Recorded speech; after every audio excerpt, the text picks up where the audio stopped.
ሰላም ጤና ይስጥልኝ። እንደምን አላችሁ? የዛሬ የመጽሐፋችን ርዕስ የካራማራ ግራሮች የሚለው መጽሐፍ ነው። አልጨረስነውም፣ እንቀጥላለን። የካራማራ ግራሮች ቀጣይ ክፍል እነሆ።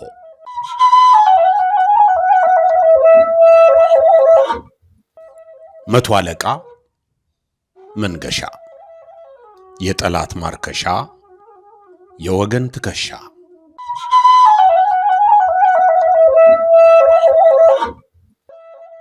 አጠገባቸው ከተቀመጥኩ ረዘም ያሉ ደቂቃዎችን ያሳለፍኩ ቢሆንም ስገባ ከተለዋወጥኑ ሰላምታ በቀር ሌላ ምንም ንግግር በመካከላችን አልነበረም። እርሳቸው ለንግግር ተዘጋጅተው ወደ ጨዋታችን እስክንገባ ድረስ የተቀመጥንበትን ክፍል ዙሪያ ገባውን በዓይኖቼ መቃኘት ገባው።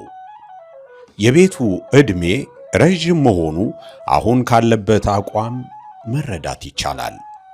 እኛ የተቀመጥንበት ጠበብ ካለው ሳሎን ውስጥ ያሉት ዕቃዎችም በሙሉ እንደ ቤቱ ቁመና ዕድሜ ጠገብ ለመሆናቸው ሌላ ነጋሪ ሳያስፈልግ እንደ ዋዛ የተወረወረ እይታ ብቻ አስረጂ ነው። ከተቀመጥኩበት በስተቀኝ በኩል ግድግዳውን ተደግፎ ከቆመው የዕቃ ቡፌ ላይ በትልቅ ፍሬም ውስጥ የተቀመጠ አንድ ቆየት ያለ ጥቁርና ነጭ ፎቶ ዞር ባልኩ ቁጥር ከኔ ዓይኖች ጋር ይጋጫል። ማነኝ? እስኪ ተናገሪ፣ ማነኝ እኔ? ሲል ድምፅ ባልታከለበት ንግግር የሚጠይቀኝም ይመስላል። ፎቶው ላይ የሚታየው ጎልማሳ ሰው ማዕረግ ያለው የጦር ሰራዊት ልብስ ለብሶ በተጠንቀቅ ቆሟል። ቁመናው ካለባበሱ ጋር የተስማማ ነው። ፈገግታ በጥርሶቹ ባያሳይም ፊቱ ላይ ግን ብሩህ የሆነ ገጽታ ነው የሚታየው። ከዚህ በጉልህ ከሚታየው ፎቶ ጎን ሌላ አነስተኛ ፎቶ በፍሬም ሆኖ ተቀምጧል። እዚህ ፎቶ ላይ የሚታየው መልክ ከዚያኛው ጋር አንድ ቢሆንም የዕድሜ ልዩነት ይታይባቸዋል። ይህኛው ፎቶ ከማዕረግ በፊት በወጣትነት የተነሳው ለመሆኑ ለማረጋገጥ ነጋሪ አያስፈልገኝም ነበር። ለካንስ ዓይኖቼ ከፎቶዎቹ ላይ ሳይነቀሉ ረዥም ጊዜ ወስጄ ነበርና የባለ ጉዳይን ትኩረት ስቤ ኖረዋል። በረጅሙ ተንፍሰው አቀማመጣቸውን እያስተካከሉ እነዚህ ፎቶዎች የወንድሜ ፎቶዎች ናቸው። ከእርሱ የተረፈን እነዚህ ፎቶዎችና ያ እዚያ ላይ የምትመለከችው ጉዳተኛ አካሉን የሚደግፍበት ክራንች ብቻ ነው። ያንን ያክል ዘመን አገሩን ሲያገለግል እስኪ የራሴን ቤተሰብ መስርቼ ልጆች ልውለድ ሳይል ቀርቶ ዛሬ እርሱ ሲሞት እያየን የምንጽናናበት አንድ ልጅ እንኳ የለውም። ንግግራቸውን አቋርጠው ተንጠራርተው ፎቶዎቹን አነሱና እያገላበጡ ሲመለከቷቸው ከቆዩ በኋላ ጭናቸው ላይ አስቀምጠው ሐሳባቸውን ወደኔ መለሱት። ትንሽ ዘገየሽ ልጄ። ጥቂት ቀደም ብለሽ ቢሆን ኖሮ በሕይወት ታገኘው ነበር። አሁንማ 40ውን ልናወጣ ቀናት ነው የቀሩን። እርሱም ታሪክህን እንወቅ የሚለው ሰው ቢያገኝ ኖሮ እጅግ ይደሰት ነበር። የሚገርምሽ ሰውነቱ ላይ ከደረሰው ጉዳት ይበልጥ ያንገበግበው የነበረው ጉዳይ አንድም ሰው እንኳ መጥቶ ማነህ፣ ምንድን ነበርክ፣ ምንስ ሰርተሃል፣ ምንስ ሆነህ ነው የሚለው ባለማግኘቱ ነው። በሩን አሻግረው በጣታቸው እየጠቆሙ ይኖር የነበረው እዚያች ቤት ነው። ይህም ማረፊያ የተገኘው ነፍሳቸውን ይማራቸውና አባታችን ሲሞቱ ይህንን ግቢ ትተውልን በመሞታቸው የድርሻውን ያችን መውደቂያ ክፍል አግኝቶ ነው። ያ ባይሆንማ ኖሮ ከአገልግሎት ሲመለስ በረንዳ ወዳቂ ሆኖ ይቀር ነበር። ቆይ ጨዋታችንን ፈር እንዲይዝልን ከጅምሩ እንዴት እንደነበር ላጫውትሽ። አቀማመጣቸውን አስተካክለው ቆፍጠን ብለው ተቀመጡና ወንድሜ መቶ አለቃ መንገሻ ክንፉ ይባል ነበር። በእድሜ ታላቄ ነው። ወደ ውትድርና የገባው ከልጅነታችን ጀምሮ ጀብዱ የሚፈጽምና ለሀገር ተጋድሎ የማድረግ በምንም የማይደለል ምኞት ስለነበረው ነው። አባታችንም በንጉሱ ጊዜ የተመሰከረላቸው ጀግና የክቡር ዘበኛ ክፍለ ጦር ወታደር ነበሩና ምኞቱ እንደርሳቸው መሆንን ነበር። ደግሞም በትምህርቱ እንዴት ያለ ጎበዝ ተማሪ ነበር መሰለሽ። ይሁንና ወታደር ቤት የመግባት ምኞቱ በማየሉ ከለውጡ በፊት ትምህርቱን ከ12ኛ ክፍል ትቶ በጦር ሰራዊት ውስጥ ለማገልገል ተመለመለ። በትምህርቱ የገፋ በመሆኑ ይመስለኛል የመኮንንነት ስልጠና እድልን ያገኘው።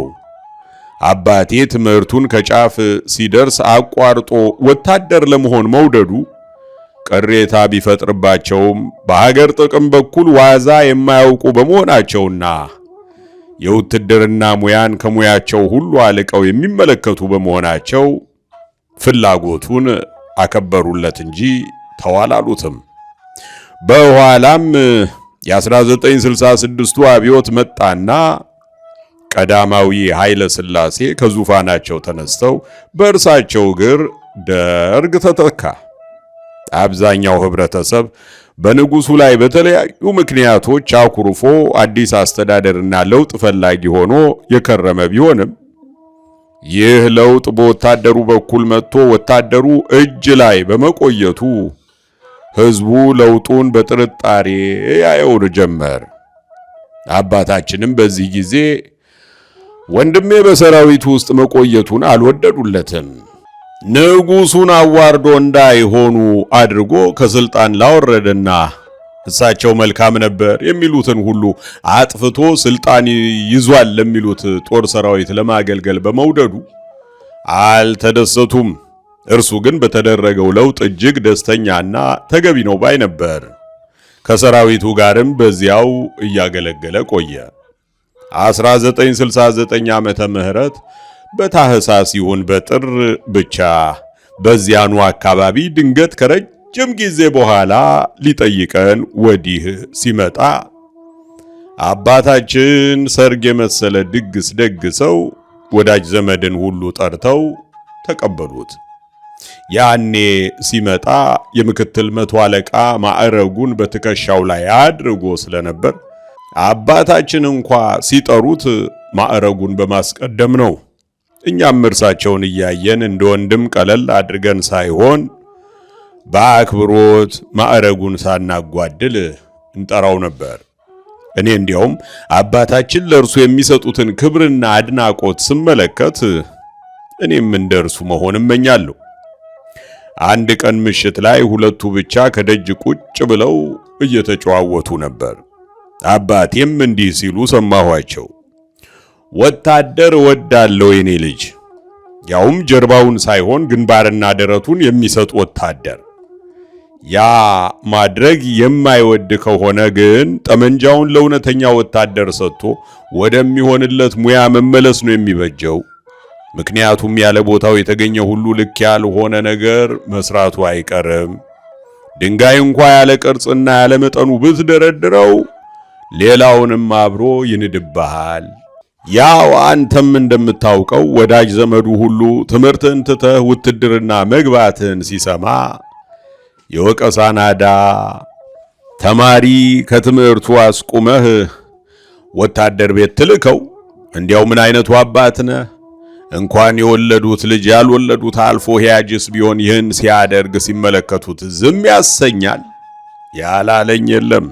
ግና ልብህ የሚፈቅደውን እንዳታደርግ ማስቆም አልችልም።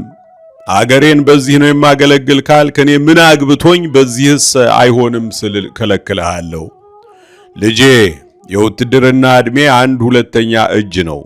አንድ እጁ ልትሞት፣ አንድ እጁ በሕይወት ልትቆይ። ይህ ጠፍቶኛ አይደለም፣ ግን ለሀገር ሲሉ የሚሞቱት ሞት የማዕረግ ሞት ነው፣ የክብር ሞት ነው። ታዲያ ይሄንን ክብር እኔ እንዴት እቀማሃለሁ? አንዳንዱ ጠያቂ አንተ ወታደር ሆነህ ምን አትርፈህ ነው ልጅህን ጨምረህ ወታደር ያደረከው? ይልቁንስ ተምሮ ጨርሶ አንዱ ደህና መስሪያ ቤት ተቀጥሮልህ ጥሩ ደሞዝ እየተከፈለው ለአንተም ይተርፍልህ አልነበረም ይለኛል። ግን ወታደር ስትሆን የምታሰላና የምትቆጥረው ገንዘብ ሳይሆን ለአገርህ በሰጠሃት አገልግሎት ልክ የምታገኘውን ክብርና ፍቅር ነው። ልጄ ወታደር ለገንዘብ የሚሆን ኪስ የለውም፣ አገሩን የሚወድበት ሰፊና ጠንካራ ልብ እንጂ። ቢሆንም ግን አንድ ነገር መርሳት የለብህም። ከዚህ በላይ ሳትዘገይ ቤተሰብ ልትመሰርትና የምትተካቸው ልጆች ሊኖሩ ይገባል። እሺ ብትለኝ አሁን ከመመለስ በፊት የደህና ቤተሰብ ልጅ አለች። ቀደም ብለን አባቷ ጋር ለዝምድና እንፈላለግ ስለነበረ ጉዳዩ አይከብደኝም፣ ብድርህ ደስ ይሰኝ ነበር። እስኪ ጥቂት ጊዜ ከራስህ ጋር ምከርበትና መልሰህ እንድትነግረኝ ሲሉት ወንድሜ አንገቱን ደፍቶ ለጥቂት ጊዜ ቆይቶ እርሶ ይሁን ያሉት ይሁን አባቴ፣ በዚህ ላይ በማሰብ ጊዜ አላጠፋም አላቸው። አባታችን ተደስተው ደጋግመው መረቁት። በዚያም ሰሞን እርሳቸው ወዳጆቻቸውን ሰብስበው በጉዳዩ ላይ እየመከሩ እያለ ወንድሜ ከጦር ክፍሉ መልእክት ተልኮበት በአስቸኳይ ወደ መጣበት መመለሱ ግድ ሆነ። በሁኔታው ቤተሰቡ በሙሉ ቅር ተሰኘ።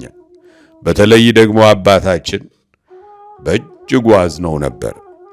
እርሱ ወደ ነበረበት ከተመለሰ ከወራት በኋላ የአገራችን ሉዓላዊነት በተስፋፊዎች ስጋት ውስጥ በመውደቁ የአገሪቱ የወቅቱ ፕሬዝዳንት ኮሎኔል መንግስቱ ኃይለማርያም በራዲዮና በቴሌቪዥን ቀርበው የእናት ሀገር ጥሪን ለሁሉም ኢትዮጵያዊ አቀረቡ። ተነስ ታጠቃሉ። እንደምታውቂው የአገሬው ሰው ምንም እንኳ ችግር ውስጡን እንደምስጥ ቢበላው በአገሩ ጉዳይ ጀርባውን መስጠት የሚቻለው አይደለምና ጥቂቱ በግዳጅ ብዙሃኑ ግን በቁጣና በወኔ በነቂስ ወጥቶ ለመትመም ተዘጋጀ። በቃ ሁሉም ነገር ፊቱን ወደዚያው አዞረ። ወሬው ሁሉ ስለ እናት ሀገር ጥሪ ብቻ ሆነ። በየአካባቢው ዘማቾችን መመልመል ተጀመረ። እኔም ወታደር የምሆንበት ጊዜው አሁን ነው በማለት መልምሉኝ ስል ሄድኩ። እድሜም 20ዎቹ ውስጥ ነበር። ግን ይህ ቀጭን ሰውነቴ አሳጣኝ። ከእድሜ በ5 እና በ6 ዓመት ያክል አሳንሶ አሳየኝ። በዚያ ላይ ደግሞ ዛሬ ድረስ አለቅህ ያለኝ የአስም በሽታዬ ከላይ ያስተነፍሰኝ ነበርና መስፈርቱን አታሟላም ተብዬ ከስፍራው ተሸኘው። እንዴት ሆኖ ስል ያዙኝ ልቀቁኝ አልኩ። ለገላጋይ አስቸገርኩ። እንዲያውም ከመልማዮቹ አንዱ ጋር ሄጄ ምን ነው ልዝመት የምለው እኔ እዚህ ቆሜ ሌላውን በግድ ዝመት ትሉታላችሁ ስል ጠየቅኩ። እርሱም ንዝንዜ ሰልችቶት ነበርና ምን ደህና ሰውነትና አቅም እንዳለው ሁሉ ያዙኝ ልቀቁኝ ትላለህሳ በል ወዲያ ሂድልን ብሎ ወረፈኝ። እኔም ብልጭ ብሎብኝ ምን ነው ዘነጋኸው እንዴ? ብልኮን የሚሰፋው እኮ መርፌ ነው ብዬ መለስኩለት። በንግግሬም ክፉኛ በመናደዱ ከዚህ አውጥታችሁ ጣሉልኝ ብሎ ያዘዛቸው ሰዎች እየገፈተሩ ከበራ አስወጡኝ። በሁኔታው እልህ በመሞላቴ ካልተመለመልኩ ጣቢያውን አልለቅም ብዬ መሽቶ ስፍራውን ጨለማ እስኪያዳፍነው ድረስ ከበሩ ቆሜ አመሸሁ። በኋላም ይህንን ሁኔታዬን የሰሙ አባቴ አስጠሩኝና ፊታቸው ቀረብኩ። አባታችን አይደለም በእኛ በልጆቻቸው በጎረቤቱ ሁሉ ተፈርተውና ታፍረው አንቱ ተብለው የሚኖሩ ናቸውና ጥፋት አጥፍቶ ከእርሳቸው ዘንድ ከመቅረብ ሞት ያስመኛል። ፊታቸውን ብታየው እኮ ከአንበሳ ፊት ለይተሽ አታያቸውም። በኋላም እንደምንም ፊታቸው እንደቆምኩ ዓይኔን ሰረቅ አድርጌ ሁኔታቸውን ስመለከት በሰሙት ነገር ደስተኛ እንደነበሩ መገመት ቻልኩ። ሳቅ ብለው እየተመለከቱኝ በመልእክተኛ ተልኮ የሰማሁት ምንድነው? ምን ሰሙ አባቴ? እዚያ ታች መንደር ወርደህ በጠበጥክ አሉኝ። እኔ? አዎ። ምን ይሁን ብለህ ነው? ትንፋሼን ውጬ ዝም አልኩ። ንገረኝ እንጂ ምነው የዚህ ጊዜ ልሳንህ ተዘጋ? ኧረ እኔ ምንም ክፉ ነገር ብዬ አይደለም።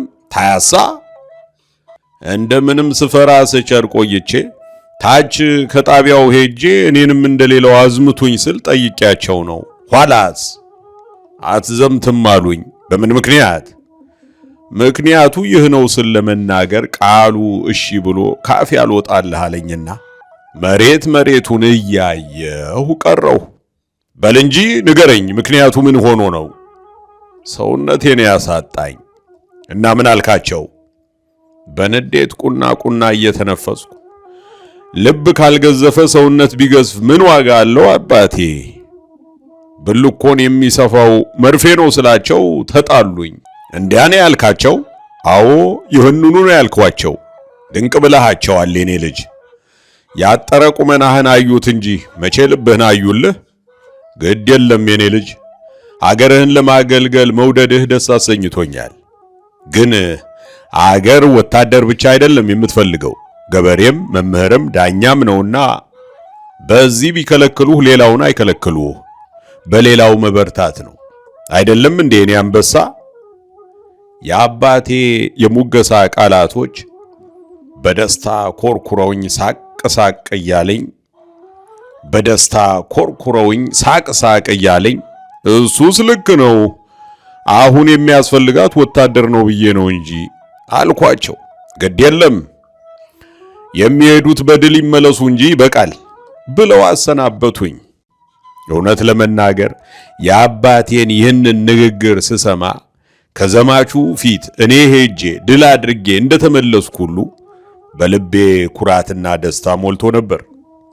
የዘማቾች መሄጃ ቀን አባቴ እኔን አስከትለው ከስፍራው ሄደን ነበርና ሊዘምት የተዘጋጀው ሰው ሁሉ አንድ ስፍራ ሆኖ በመኪና ሊጫን ሲዘጋጅ፣ ገሚሱ ከቤተሰቡ ጋር ለስንብት ሲላቀስ፣ ገሚሱም ቀደም ብሎ ተሰናብቶ እስኪሳፈር ቸኩሎ ወዲያና ወዲህ ሲመላለስ፣ በአጠቃላይ ሲተረማመስ አባቴ ሁኔታውን ሲመለከቱ ቆይተው በእጃቸው አጨብጭበው የጥቂት ሰዎችን ትኩረት ሳቡና ድምፃቸውን እንዲሰማ ዘለግ አድርገው መናገር ጀመሩ።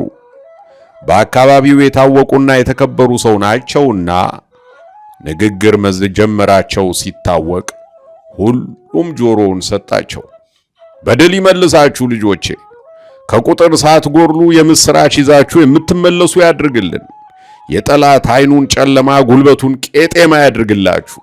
እውነት እላችኋለሁ አገሬ በየጊዜው ለሚመጣባት ጠብ ያለሽ በዳቦ ሁሉ አለን ሲሉ እንዲህ በኩራት ሊሞቱላት የሚወዱ ልጆች እንዳሏት መመልከት እንዴት ደስ ይላል መሰላችሁ።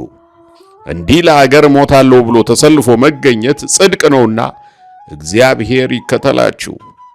የዘማች ቤተሰቦችም ለቅሶውን ትታችሁ እንደ ጀግና ቤተሰብ ሐሞታችሁን ኮስተር አድርጋችሁ ድል እየተመኛችሁ ሸኟቸው። ጠላት ወየው መጡብኝ ሲል ያልቅስ እንጂ በእነርሱ ላይ እያለቀሳችሁ የምታባቧቸው ለምንድን ነው?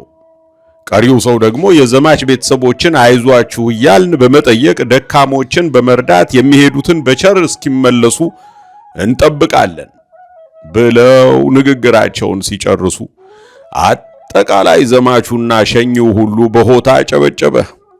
በዚህ ጊዜ እኔ የዚህ አካል አለመሆኔን ሳስብ በቁጭት ርር አልኩኝ።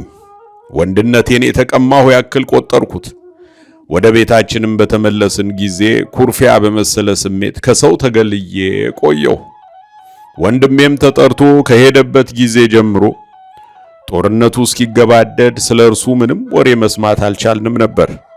እናታችን ዘወትር በጭንቀት የምትታመም ሆነች። አባታችንም ምንም የማያስቡና የማይጨነቁ በመምሰል የላዩን ቆፍጣና ለመሆን ይሞክሩ እንጂ በውስጣቸው መብሰልሰል መጀመራቸውን አስተውሎ ያያቸው መመስከር አይሳነውም። ስለ ጦርነቱ የሚሰሙ ወሬዎችም ብዙ እልቂት እንደደረሰ የሚናገሩ ናቸውና የሁሉም ዘማች ቤተሰቦች እንደኛው በጭንቀት ውስጥ ከረሙ። በ1970 ዓመተ ምህረት በየካቲት ወር ትልቁና የተደራጀው የሶማሊያ ጦር በካራማራ አካባቢ በኢትዮጵያውያኑ የተባበረ ክንድ በጽኑ ሲመታ የጦርነቱ ጉዳይ ውሉ ተፈታበትና ጠላት በየአቅጣጫው ወደ መጣበት መፈርጠጥ ጀመረ። ይህን በሰማን ጊዜ ምኑን ልንገርሽ እልልታና ሆታ ሆነ። አገራችንም በብዙ ታስቦላት ከነበረው ወጥመዷ ሾልካ ወጣች። በኋላም ሁሉም ነገር ፍጻሜውን አግኝቶ መረጋጋት ሲመጣና ከጦሩ ጋር የሚቀረው ቀርቶ ተመላሽ የሆነው ደግሞ መመለስ ጀመረ። በዚያኑ ልክም የሟቾች መርዶ ለየዘመዶቻቸው ሲመጣ የወንድሜን ወሬ እኛም መጠበቅ ገባን። በቃ ቤተሰቡ ሁሉ በሁለት ጥያቄዎች መሃል ላይ ወገቡ ተያዘ። በሕይወት አለ ወይስ ሞቷል? ከሞተስ መቼ ነው መርዶ የሚመጣው? በሕይወት ካለስ መቼ ነው ድምፁን የምንሰማው? እያልን መጠበቅ ገባን። በ1970 ዓመተ ምህረት በክረምቱ ወራት አንድ ማለዳ ቤተሰቡ ሁሉ ከቤት በተቀመጠበት አንድ እንግዳ ሰው ደጃችንን አንኳኩቶ ወደ ውስጥ ዘለቀ። ሙሉ የወታደር ልብስ የለበሰ ሰው ነው። ሁሉም በክብር ተነስቶ ተቀበለው። ማነ ለምን መጣ ሳንል በክብርና በፍቅር ልናስተናግደው ተሯሯጥን። እርሱም ጥቂት እረፍት አድርጎ የመጣበትን መናገር ጀመረ። መቶ አለቃ መንገሻ ጋር አብረን በአንድ የጦር ግንባር ውስጥ ነበርን ሲል ሁሉም በደስታም በስጋትም ይመለከተው ጀመርን። እርሱም ሁኔታችንን በማጤን ሌላውን ጉዳይ ወደ ኋላ ብሎ ስትሄድ ለቤተሰቦቼ ደህንነቴን ንገርልኝ፣ እኔ ባደረሰኝ ጊዜ እስካገኛቸው እንዳይጨነቁ ሳትዘነጋ ደህንነቴን አሳውቅልኝ፣ ይህችን ቦስታም አድርስልኝ ብሎኝ ነው የመጣሁት። ይህን እንደሰማን በደስታና በእፎይታ ሁላችንም መተያየት ጀመር። እናታችን ግን ከተቀመጠችበት ወንበር ሸርተት ብላ ወርዳ መሬቱን ስማ እልልታዋን አቀለጠችው። አባታችንም እንደርሷ አፋቸውን ከፍተው እልል አይበሉ እንጂ በዓይኖቻቸው እየሳቁ የመልእክት አድራሹን እጆች ጨብጠው በደስታ ወዘወዙት። በኋላም ሁሉም ተረጋግቶ እንግዳው ስለ ወንድማችን የሚያውቀውን ሁሉ ሲተርክልን አፋችንን ከፍተን መስማት ጀመርን።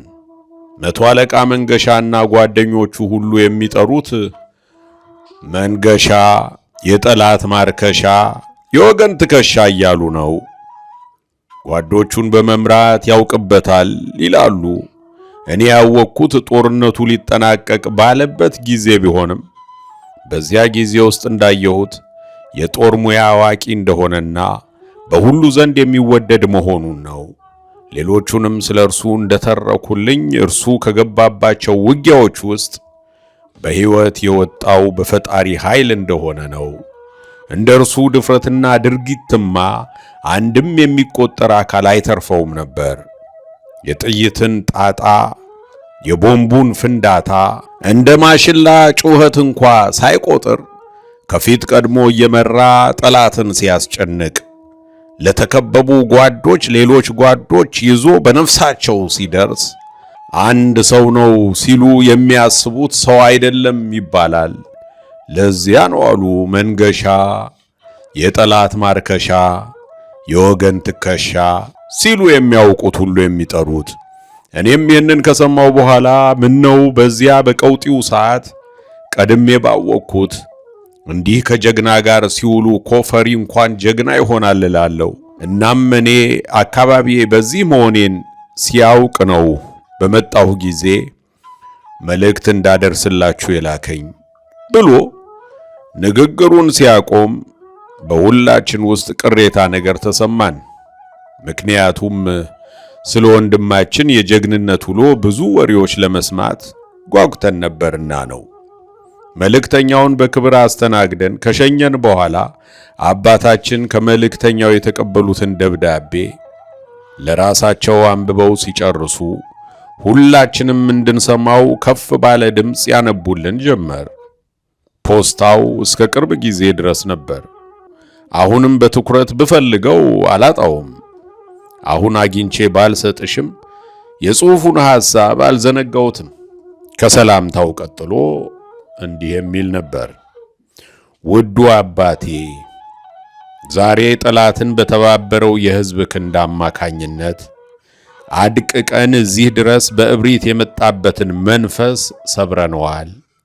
እኛም በድል ከምድራችን ላይ ስንቆም ጠላት የጠመንጃውን አፈሙዝ ዘቅዝቆ ወደ መጣበት ሊመለስ እግሬ አውጭኝ እያለ ነው እና እግሩ ከድንበራችን እስከ መጨረሻው ስንዝር ድረስ ለቆ እስኪሄድ ከገባበት ገብተን ከጉድጓድ እንቀብረዋለን።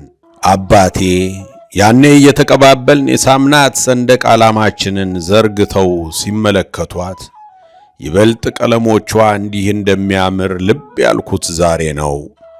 በዚህ ጊዜ ወታደር ሆኜ ራሴን ማግኘቴ ከመቼውም በላይ አስደስቶኛል። በአገሬ ሰው ላይም ተስፋ እንዳደርግ አስችሎኛል። ከዚህ በላይ ደግሞ ምንም እንኳ ጦርነት ጥሩ አጋጣሚ ባይሆንም ወዳጅና ጠላታችንን የለየንበት ጊዜም ሆኗል።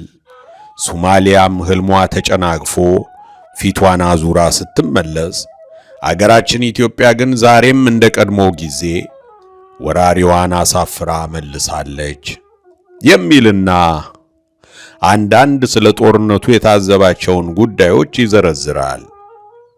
ይህንን ከሰማን በኋላ ከእህት ከወንድሞቼ ጋር ተቀምጠን ስለ ወንድማችን የሰማነውን ከግምታችን ጋር እየጨማመርን እያወራን የደስታ እሳት ለኩሰን ስንሞቅ አደር። አገራችን ኢትዮጵያ ከውጭ ወራሪዋ ሶማሊያ ጋር የነበራትን ጦርነት በድል ከተጠናቀቀ በኋላ ወደ ቤቱ የሚሸኘው ተሸኝቶ ቀጥሎ የሚዘምተው ወደ ሰሜን ከዘመተ ቆይቷል። ወንድሜም ከዚያ ደብዳቤ በኋላ እርሱ ከነበረበት የጦር ክፍል በጉዳት ምክንያት ተመላሽ ለሆነ ሰው አንድ ጊዜ ብቻ ደህንነቱን የሚያረጋግጥና በሰሜኑ የአገራችን ክፍል ወዳለው ጦርነት መሄዱን የሚነግር ደብዳቤ ልኮልን ነበር። ደብዳቤውም በጥቅሉ የሚለው አባቴ ዘወትር ስለ እኔ እንደምትጨነቁና እረፍት እንደምታጡ አውቃለሁ። ይህ ስህተት ነው። እኔ ወታደር ነኝ። ከቤቴ የወጣሁ አንድም ልሞት አንድም ሕይወቴን ይዤ ልመለስ ነው እና አሁን ያለሁት ወደ ኤርትራ አካባቢ ነው። እናቴንም ድምፄ በጠፋ ቁጥር ስለ እኔ እያሰብሽ ማልቀስሽን ተይ ይበሉልኝ የሚል አይነት መልእክት የያዘ ነው። እውነት ለመናገር ከሶማሊያ ጋር የነበረን ጦርነት በድል ተጠናቆ ወንድማችንም ደህንነቱን በማረጋገጣችን ምን ያገኘው ይሆን የሚለው ስጋታችን ሙሉ በሙሉ ባይሆንም እንኳ ተቀርፎልን እፎይ ብለን ነበር። ግን ነገሮች በዚያው አልቀጠሉም። የወንድማችን ድምፅ እንደተለመደው የውሃ ሽታ ሆኖ ቀረ። አባታችንም ከአንዳንድ የጦር ሰዎች ጋር በነበራቸው ዕውቅና ሊያፈላልጉት ቢሞክሩም ሳይሳካላቸው ቀረ። ከዛሬ ነገ መጥቶ ልጄን ድሬው የምትለው እናታችንም የተወችውን ለቅሶ ጀመረች። ቀደም ሲል ልትዳርለት ታስባ የነበረችው ልጅም ለሌላ ተድራ የልጅ እናት ሆና ነበር። የሚችሉትን ሁሉ አድርገው አልሆንላቸው ያላቸው አባታችንም እንዴት አንድ ሰው ያስባል ይጨነቃል ሳይል በዚያው ልም ብሎ ይጠፋል? ደህና ነኝ ሲል ለቤተሰቦቹ መልእክት የሚልክበት ቁራጭ ወረቀትስ አጥቶ ነው? ይህ ቸልተኝነት ከየት የመጣ ነው እናንተዬ? ቸልተኝነትስ አይደለም ጭካኔ ነው እንጂ። ወታደር ነው፣ ሞቶም ሊሆን ይችላል፣ ግን መርዶውን እንኳ የመስማት መብት የለንም ማለት ነው ሲሉ ሰማኋቸው።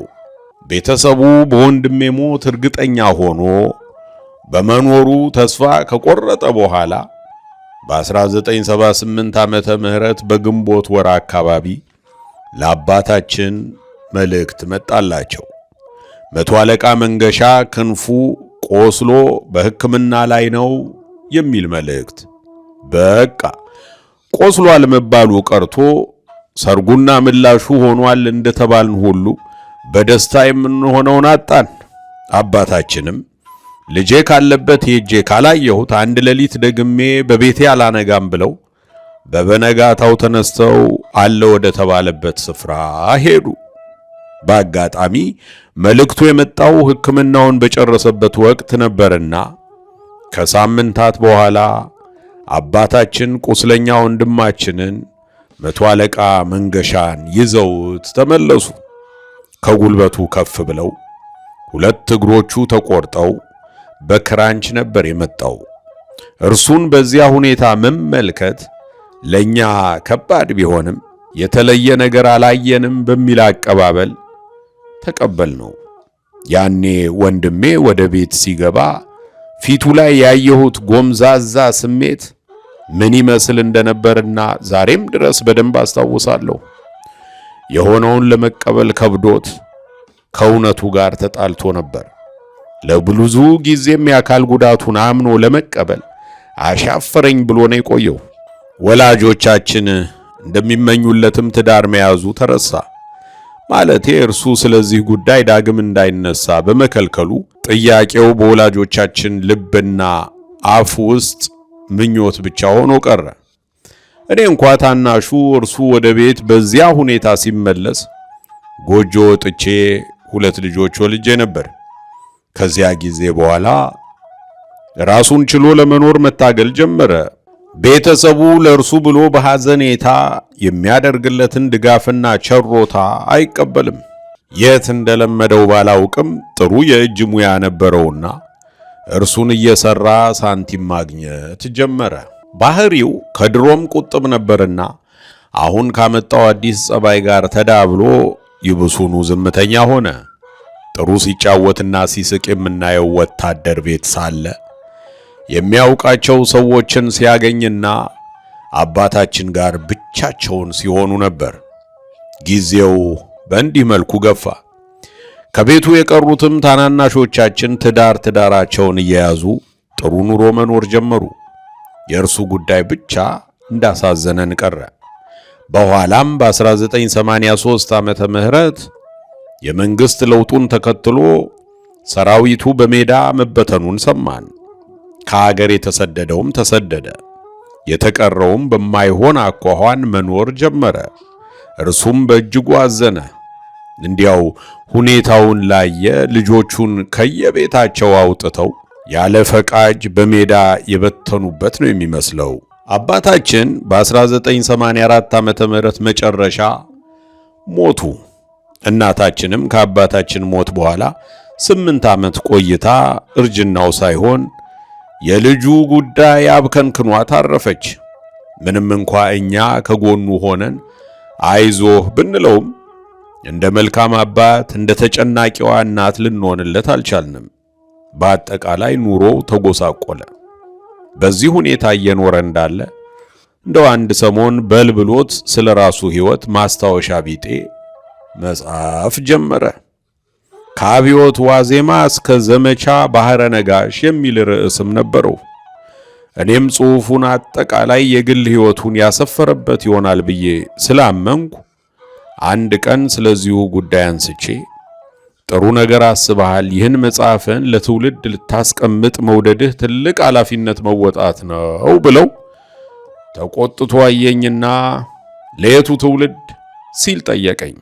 ቀጥሎም ለየቱ ትውልድ ለዚህ ራሱ ከሚበላው ከሚጠጣው ውጪ ስለሌላው ለማሰብ ለማይወደው ትውልድ ያደረጋችሁት ሁሉ ለኔ ውለታ ባይሆንም ለራስ ግዴታ ነው ለሚልህ መጠየቅና መመርመር ግዴታው ሆኖ ማወቅ የሚገባውን ታሪክ ለምነህ ልንገርህና እወቀው፣ ለነገ ሌላ ታሪክ መነሻ መስመር ይሆናል ስትለው ወግድልኝ እኔን ምን ይመለከተኛል ለሚልህ ትውልድ እኔን እንኳ እንዲህ ሆኜ ሲያየኝ የደርግ ወታደር እንጂ የኢትዮጵያ ወታደር ነበር ለማይለኝ እስኪ ንገረኝ ለየትኛው ነው ጽፌ ባስቀምጥለት የሚጠቀመው ብሎ ቁጣውን አፈሰሰብኝ።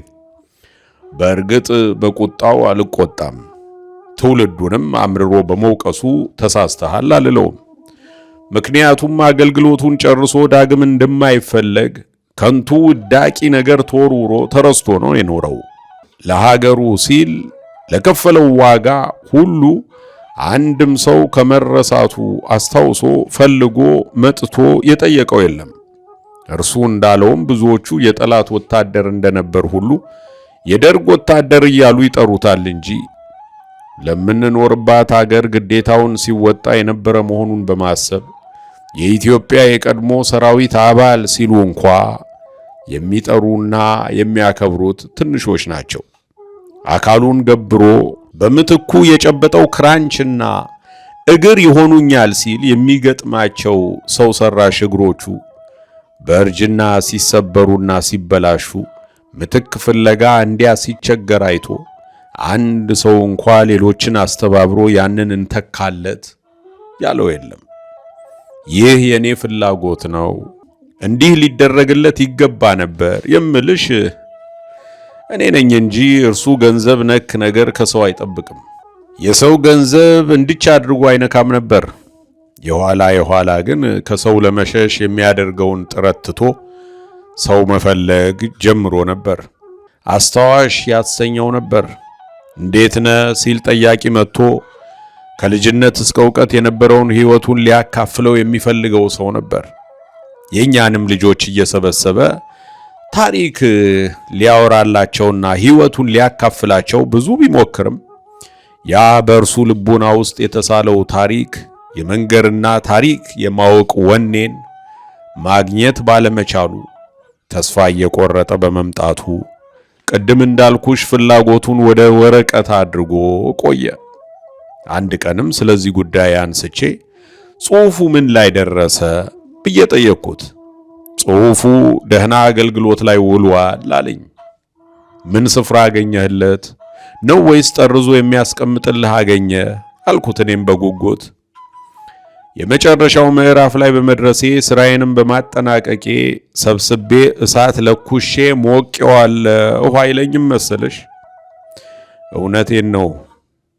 እንደዚያን ቀን ሰውነቴ ሁሉ በየአቅጣጫው የተከፋፈለ እስኪመስለኝ ድረስ ደንግጬ አላውቅም። ከዚያም ሙግት ገጠምኩ። እንዴት? ምን ማድረግህ ነው ታዲያ? ያንን ጊዜ ሁሉ ዓይንህ እስኪጠፋ ጀርባህ እስኪጎብጥ የለፋው ለእሳት ከነበረ ማን ድከማለ? ምን ልዩነት አለው? እንዴት?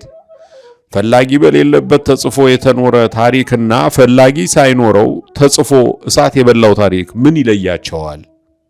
ዛሬ የሚያነበው ባይገኝም ለነገ መቀመጥ ነበረበት። ባስቀምጠውና አንድ ቀን አንዱ አንስቶ ከጥራጊ ጋር አውጥቶ ከሚጥለው እኔ እሳት አንድጄ ዛሬ በመውቀው ምን አለበት? ደግ አላደረክም አልኩት ንዴቴ ሳይወጣልኝ። እውነቴን ነው የምልሽ፣ በጣም ነው በሁኔታው ያዘንኩት። ልጅ ወልዶ ባያሳድግ እንኳ ከአንደበቱ የተወለደውን ተንከባክቦ ማኖርና ለሚፈልገው መስጠት ቢችል ምኞቴ ነበር። እናም በዚህ ሁኔታ እዚችው ግቢ ውስጥ አብሮን ኖሮ ለጥቂት ጊዜ ታሞ ነው ያረፈው። አንቺም ስለ እርሱ ታሪክ ከሞተ በኋላ ሰምተሽ ከመምጣትሽ በፊት 1-2 ወር ቀደም ብለሽ ብታውቂውና ብትመጪ ኖሮ እርሱም ይደሰት ነበር፣ እኔም ከዚህ በላይ ይደሰት ነበር። ከዚህ ንግግራቸው በኋላ ረጅም ዝምታ ሲውጣቸው ንግግራቸውን መቋጨታቸውን ተረዳው። ቀጥዬ ምን መጠየቅ እንዳለብኝ ጥቂት ጊዜ ወስጄ አሰብኩና ጉዳቱና መረሳቱ በፈጠረው ጫና ለሀገሩ ሲል በከፈለው ዋጋ ይቆጭ ነበር ስል ጠየቅኳቸው። በጥያቄም ስሜታቸው ሲለዋወጥና መንፈሳቸው ሲቆጣ አስተዋልኩ። በጭራሽ ለሀገሩ በከፈለው ዋጋ ቁጭት አልነበረውም። እኔ ከእርሱ ጋር ስኖር የተረዳሁት ነገር ብዙ ማገልገል ሲችል ያለ ጊዜው ጉዳት ደርሶበት ከውትድርና በመገለሉ እንደ ትልቅ ሽንፈት ይሰማው እንደነበረ ነው። የኋላ ደግሞ እንዴት አይነት ትውልድ ነው ያለን በማለት ነው ሲቆጭ የነበረው። ምክንያቱም በትውልዱ የታሪክ ፍላጎትና ባለውለታን የማክበር ስነ ልቦና ውስጥ ነው የሀገር ቀጣይ ህልውና የሚያልፈው ብሎ ያስባልና ነው። እርሱ ጋገሩ ፍቅርና አክብሮት እንጂ ጠብ አሊያም ቂም የለውም። መረዳቴን ለመግለጽ ራሴን ከፍ ዝቅ አደረግኩ። ቀጥዬም ምናልባት የመቶ አለቃን ቤት ማየት እችል ይሆን? ምን ገዶኝ? ከመቀመጫቸው ፈጥነው ተነስተው ወደ ውጭ ወጡ። እኔም በእርምጃቸው ፍጥነት ልክ ተከተልኳቸው። በግቢው ውስጥ ካሉት ሰርቪስ ቤቶች ወደ አንዱ ሄደው ከፍተው ወደ ውስጥ ገቡና ክፍሉ ጨለም ያለ በመሆኑ መብራት አበሩ። እኔም ገብቼ ከቤቱ መሃል ቆሜ ጠባቧን ክፍል ግራና ቀኝ እቃኝ ጀመር። እይታዬ ውስጥ ከገቡት ዕቃዎች መሃል አንድ አሮጌ አልጋ፣ የውሃ ጄሪካን፣ 2 ሰው ሰራሽ እግር፣ ቅድም ሳሎን ያየሁት አይነት ክራንችና መሬት ላይ መቆም የሚያስችለው ሰፊ ጣውላ ላይ ተመቶ የቆመ 2 ሜትር አካባቢ ርዝመት ያለው ዘንግ ነበሩ። ስለ ሌሎቹ ትቼ ምንነቱ ስላልገባኝ ዘንግ ጠየኳቸው። እርሳቸውም መልስ ከመስጠታቸው በፊት ሄደው ካለበት ስፍራ አምጥተው ከፊት ለፊቴ አቆሙት። ተጠግቼ በደንብ ተመለከትኩት። ዘንጉ ላይ ቀጭን ገመድ አለ። ከዘንጉ ጫፍ ላይም የተጠመጠመ ጨርቅ ይታያል። በውስጤ አንድ ነገር ጠረጠርኩና ለመናገር ስሰናዳ እርሳቸው ቀድመው ይህን በራሱ እጅ የሰራው ጠዋትና ማታ ሰንደቅ ዓላማው የሚያወጣና የሚያወርድበት የሰንደቅ ዓላማ መስቀያ እንጨት ነው ብለው የተቋጠረውን ሲፈቱት በዘመን ብዛት ቀለሙ የወየበ ሰንደቅ ዓላማ ተዘርግቶ ታየኝ። ይህንን በተመለከትኩበት ቅጽበት በውስጤ የሆነ እንግዳ ስሜት ቆንጠጥ አድርጎ ዓይኔን ውሃ ነገር እንዲያዝል አስገደደው። ለዚህ ስሜት ምክንያቱ የሰንደቅ ዓላማው ቀለም ብቻ ሳይሆን ሰንደቅ ዓላማውን በዚያ ስፍራ በዚያ መልክ ያቆመውን ሰው ስሜት እንዳስታውስ ስለተገደድኩ መሰለኝ። በጠዋት እንደተነሳ ክራንቹን ተደግፎ በመቆም ሰንደቁን ይሰቅልና የክብር ሰላምታውን ሰጥቶ ለረጅም ጊዜ በተጠንቀቅ ይቆማል። በዚያ ሰዓት ፈላጊ ድንገት መጥቶ ደጁን ቢያንኳኳ ካልጨረሰ ዞሮ መልስ ሊሰጥ ቀርቶ የዓይኖቹን ሽፋሽፍቶች እንኳ አይረግቡም ነበር። ማታም እንዲሁ የክብር ሰላምታውን ሰጥቶ ሰንደቁን ያወርድና ያውልሽ እዚያ ጋር ካለችው በራሱ እጅ ከሰራት ሳጥን ውስጥ በጥንቃቄ አጣጥፎ ያስቀምጣታል። አሁን ግን ከታመመ ወዲህ ለ35 ዓመታት ሳያቋርጥ ያደረገውን ድርጊት እንደ ልቡ ማድረግ ባለመቻሉ ሰንደቅ ዓላማዋ ዘንጉ ላይ እንደተሰቀለች ትቷት ዓይኑን ተክሎ ብቻ ሲያያት ይቆይ ነበር። ይህንን ስሰማ ከቅድሙ ስሜት ጋር ተዳብሎ በውስጤ ሳግ እየተናነቀኝ ነበር። ሁኔታዬን እንዳያስተውሉት ስታገል ቆይቼ ከዚያች ጠባብ ክፍል ውስጥ ቀድሜያቸው ወጣው። እርሳቸውም ተከተሉኝ። የውጭው ቀዝቃዛ አየር ፊቴን ሲነካካው ከውስጤ ሲናወጥ የነበረ ስሜት ሁሉ በረድ ሲል ታወቀኝ። አሳዘነሽ አይደል የኔ ልጅ? አሳዘነሽ አይደል ወይ? በራስ ንቅናቄ ብቻ ልገልጽላቸው ፈልጌ በአዎንታ ራሴን ነቀነቅኩ። ግድ የለም ተይው፣ በውስጥሽ ያለው የሐዘን ስሜት እንዲወጣ እንባሽን አትከልኪው። ድንግጥ ብዬ ልከራከር ሞከርኩ። ለካንስ ሲያስተውሉኝ ነበር የቆዩት። የኀፍረት ፈገግታ ፈገግ ብዬ እያሳየኋቸው ልክ ኖት፣ ድንገት የሆነ ስሜት ከውስጤ ገብቶ ነው። እሰይ ድንግጥ ብዬ አየኋቸው። ስሜቱ መልካም ነው ብዬ ነው ከመቆርቆር የመጣ መልስ ሳልሰጥ ቆየው። እርሳቸው ድንገት ቆይኝማ ብለውኝ ክፍት ትተናት ወደ መጣነው ክፍል በመመለስ ጥቂት ቆይተው ተመለሱ። ያቺን የመቶ አለቃ መንገሻን አሮጌ ሰንደቅ ዓላማ አጣጥፈው ይዘዋት ነበር የመጡት። ከዚያም ፈገግ ብለው ወንድሜ ቢኖር ኖሮ እንዲህ ተጨዋውታችሁ መቼም አንድ የሚወደውን ነገር ሳይሰጥሽ ዝም ብሎ የሚልክሽ አይመስለኝም። እርሱ ደግሞ ከምድር ላይ ካለ ውድ ነገር በላይ የሚወዳትና የሚያከብራት ድንገትም ሲመለከታት ፈገግ የምታሰኘው ነገር ይህች ሰንደቅ ዓላማ ናትና እርሷኑ ይሰጥሽ ነበር ስል አስባለሁና እርሱን ተክቼ እኔ እርሷን ሰጥቼሻለሁ።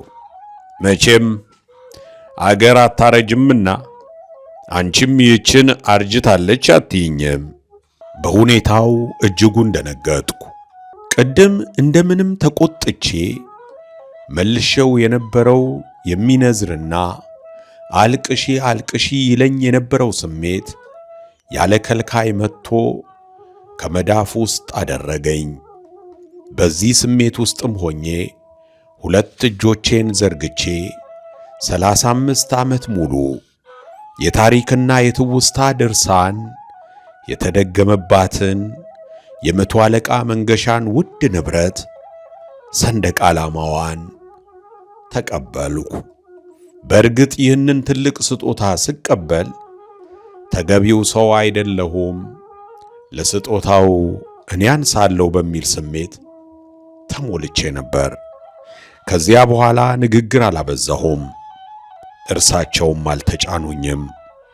የተሰማኝን ስሜት ሁሉ እንደ ልቤ ለማስተናገድ የሚያስችለኝ ብቸኝነት የነበርና በችኮላ ተመልሼ እመጣለሁ በምትል የቃል ማሳረጊያ ብቻ ተሰናብቼ ግቢውን ለቅቄ ወጣው።